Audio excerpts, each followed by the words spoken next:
Me again, Leonardo. Even in the heat of passion with his mistress, Da Vinci's mind never stops inventing. Glancing at a pomegranate by the bed, he instantly gets the idea for a cluster bomb based on its internal structure.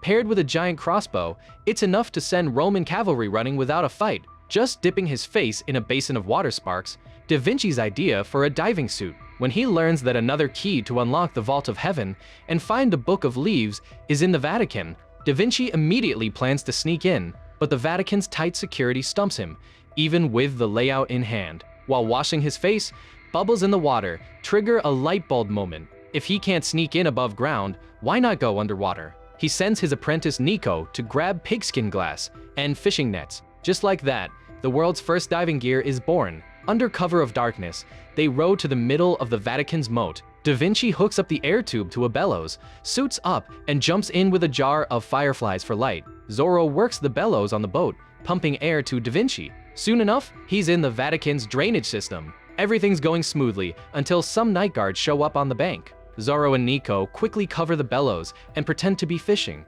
Without air, Da Vinci struggled underwater and his face contorted in agony. Nico's heart races watching the air tube writhe. As soon as the guards leave, they frantically resume pumping. A few more seconds, and Da Vinci would have been a goner.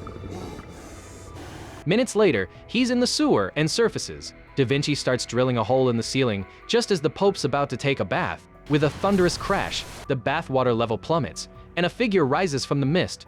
Who dares? Leonardo da Vinci, the man you sought to have imprisoned and burned. The Pope turns to flee, but an arrow whizzes past his ear.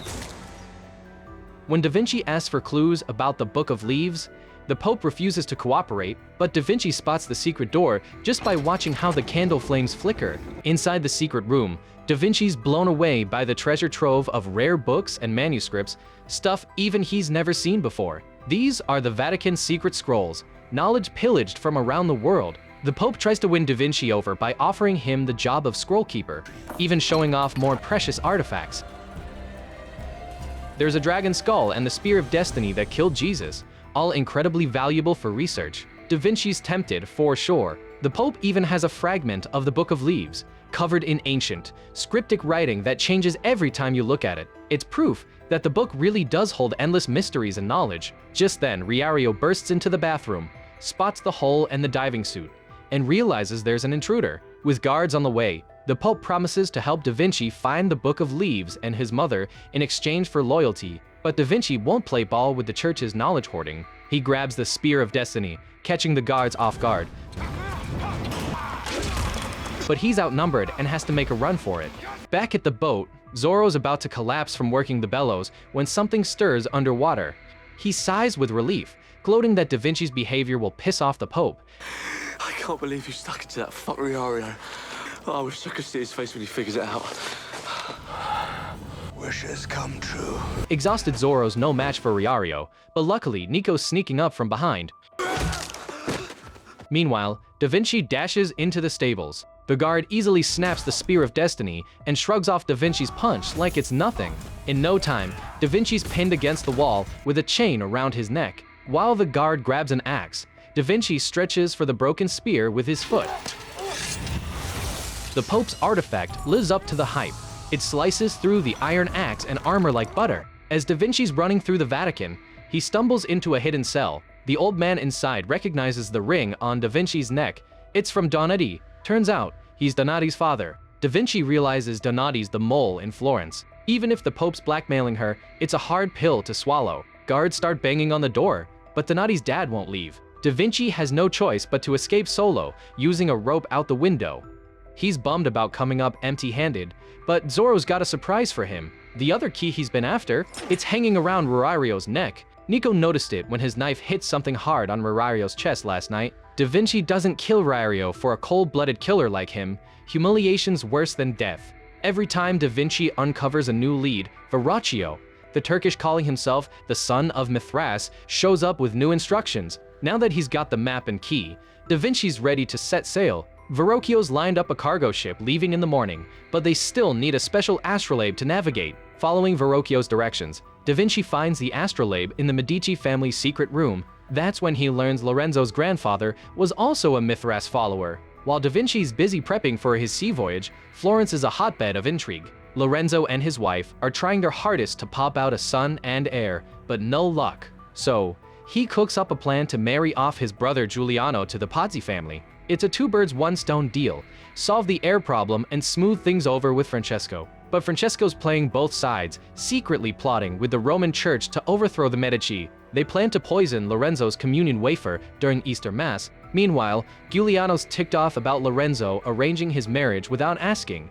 He's already head over heels for Da Vinci's friend Vanessa. He hits up Vanessa's tavern to drown his sorrows and ends up confessing his feelings. When curfew hits, he takes her up on her offer to crash at her place. Seems my cock doesn't know what's good for him. Luckily, I do. Come morning, Giuliano's still basking in the afterglow when his guy bursts in with a lead on the spy. Turns out the night watch can't arrest VIPs breaking curfew, so they use code names instead. During the recent info leaks, the code name Gemini kept popping up. After some digging, they figure out it's Lorenzo's mistress, Donati. On their way to Donati's, they stumble upon 3 Roman soldiers trying to rape her. Turns out, after failing to frame Da Vinci for sodomy, the church decided to off Donati to tie up loose ends. Giuliano jumps in, sword swinging. He takes out the Romans, but his guy bites the dust.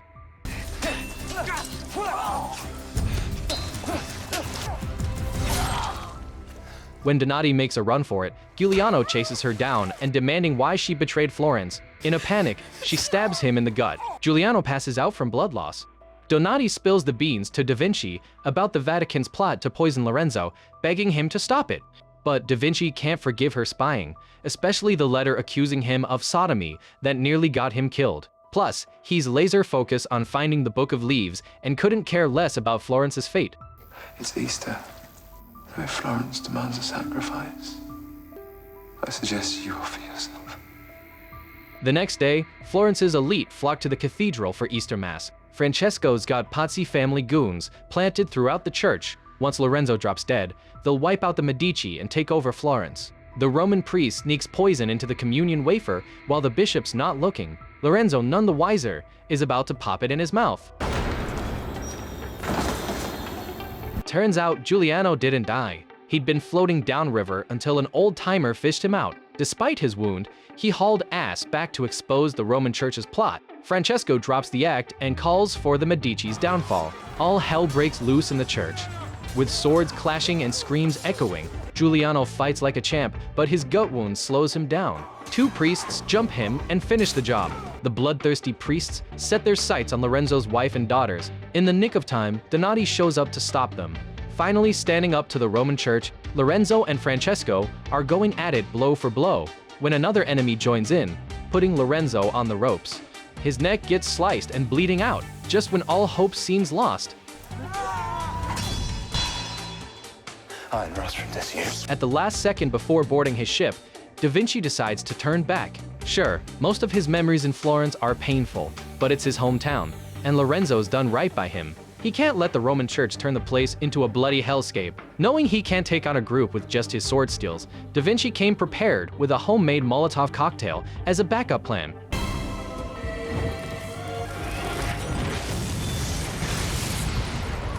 He helps Lorenzo into a side room for a breather. While patching up Lorenzo's wound, Da Vinci accidentally shows the ring hanging around his neck. Lorenzo recognizes it as Donati's prized possession and realizes Da Vinci's been fooling around with his mistress. Here they are at death's door, arguing over a woman. Meanwhile, outside, Rurario's lugging in a cannon, aiming it right at their door.